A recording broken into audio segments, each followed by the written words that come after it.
Thank you को समझे कि इस्लाम नफरत करना नहीं, मोहब्बत करना सिखाता है। सुहेब साहब।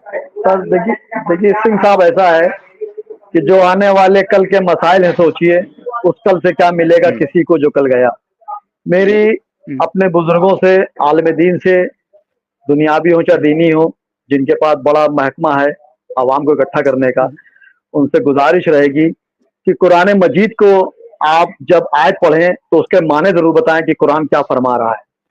और सर एक बात और बताते हुए चलेंगे सर, यहाँ पे बात कट ना जाए कि किसी भी मुल्क की, बिल्कुल बिल्कुल, किसी भी मुल्क पे अगर किसी भी मुल्क पे अगर हुकूमत करनी हो तो उसका सबसे बड़ा हथियार होता है मजहब। अंग्रेजों ने भी इसका सहारा लिया और हमारे मुल्क को 100 साल बर्बाद किया, लेकिन जब उनकी हकीकत खुली तो उनको मुल्क छोड़ना पड़ा। तो फिर जब उनकी हकीकत खुली तो उनको मुल्क छोड़ना पड़ा सर। और सर आज़ादी के बाद से आप देखिए सर, 1857 में जब आज़ादी जंग छिड़ी गई थी और 1947 में जंग हम आज़ाद हो गए थे, तो सर उसमें भी मुसलमानों को भी खून बहा था, हिंदू भाइयों को भी खून बहा था। ऐसा नहीं है किसी का एक का बहा था, सबका बहा था। तो आप सर एक चीज बारीकी देखिएगा, आज़ादी के बाद से जितनी हुकूमतें आई, मुसलमान को सिर्फ वोट बैंक समझा, हर पार्टियों ने समझा। और जो मुसलमान की जो फीसद जो थी आबादी की थी, जो इस दौर में 20 करोड़ 25 करोड़, कुछ लोग 40 करोड़ बताते हैं, वो पहुंची, उनके हिसाब से उनको नहीं मिला। तो कुछ नाराजगी हमारे बड़ों की भी रही, और बड़ों की रही तो उन्होंने उस मामले को दूसरे रूप से मोड़ दिया। जब कोई हुकूमत आती है, किसी बगैर पार्टी के नाम दिए आती है, तो उसमें चंद मुसलमान अब पहुंच जाते हैं बड़ी पोस्टों पर, लेकिन वो आम मुसलमान के नहीं देखते हैं। और जब बीजेपी इक़्तिदार में आती है तो उसको डराते हैं। बीजेपी की हिमायत या मुखालफत की बात नहीं कर रहा हूँ मैंने सर, हमेशा हक का ही साथ दिया, चाहे वो अदालत हो या जंग का मैदान सर। तो बीजेपी को डरा के इक़्तिदार में आ गए, लेकिन मुसलमान की हैसियत कोई रही नहीं। सिर्फ वो कुर्सी बिछाते रहे, दरिया बिछाते रहे, मलाई को और काटते रहे। लेकिन यहाँ पे सर जो बात आई है, हमारे वहां मेरी हर मुसलमान से गुजारिश रहेगी कि अपने बच्चों को आप पढ़ाएं, और कम से कम सर सोबत का असर होता है सर।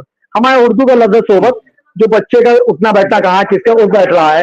मैं भी अपने, मेरा बेटा मोहब्बत है, मैं अपने मोहब्बत पे नजर रखता हूँ, मोहब्बत पे कि किसके साथ बैठते हैं, किसके उठते हैं। मेरी बेटी फातिमा है, मैं उस पर नजर रखता हूँ, ट्यूशन जा रही है, किसके साथ जा रही है। तो हमारे आम मुसलमानों की गुजारिश है, बड़े नेताओं से तो नहीं है, वो भी रोटी सेकते रहेंगे, कोई भी रहे। मेरी आम मुसलमानों की गुजारिश है कि आप अपने बच्चों पर नजर रखें कि उनकी सोबत कैसी है, क्या पढ़ रहे हैं, कैसे पढ़ रहे हैं, किनके साथ वो बैठ रहे हैं, इसका असर बहुत होता है। तो होता क्या सर, देखिए बेरोजगारी हर मजहब में बहुत चल रही है, सिर्फ मुसलमान की नहीं है। हिंदू भाई मेरा बहुत परेशान है, पेट्रोल मुझे भी 100 रुपए लीटर मिलता है, हिंदू को भी मिलता है। तो इसके ये कोई बगावत बीजेपी करने की बात नहीं है।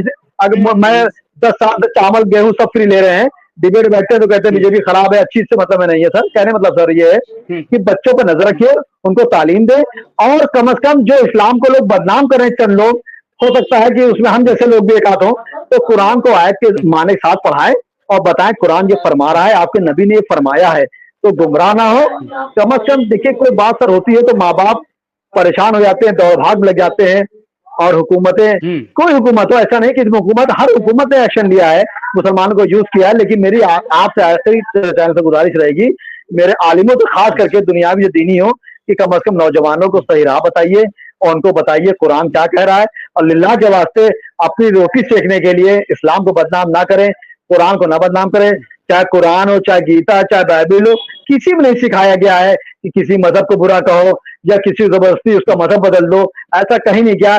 हर किताब में प्यार मोहब्बत सिखाई गई है, और इस मुल्क की गंगा जमनी की तहजीब जो पूरी दुनिया मशहूर है, उसको बना रहने दें। और आप लोग तो कह के या करके निकल जाते हैं, आम मुसलमान परेशान होता है, रातों दिन की नींद चोरी होता है। इसीलिए मैंने हर डिबेट पे सर एक बात मुख्यमंत्री से भी कही, हमारे मुख्यमंत्री योगी आदित्यनाथ जी भी बहुत सख्त फैसले जाने जाते हैं, उनसे भी मैंने कहा, टीवी के माध्यम से, चैनल के माध्यम प्रधानमंत्री से कहा कि आज जरूर सजा दीजिए, शुएब सिद्दीकी हो तो उनको पहले सजा दीजिए, लेकिन आम मुसलमान के लिए ना करिए, क्योंकि जो करते हैं वो निकल जाते हैं। आम मुसलमान परेशान होता है, उनके घर वाले परेशान होते हैं, बच्चे परेशान होते हैं।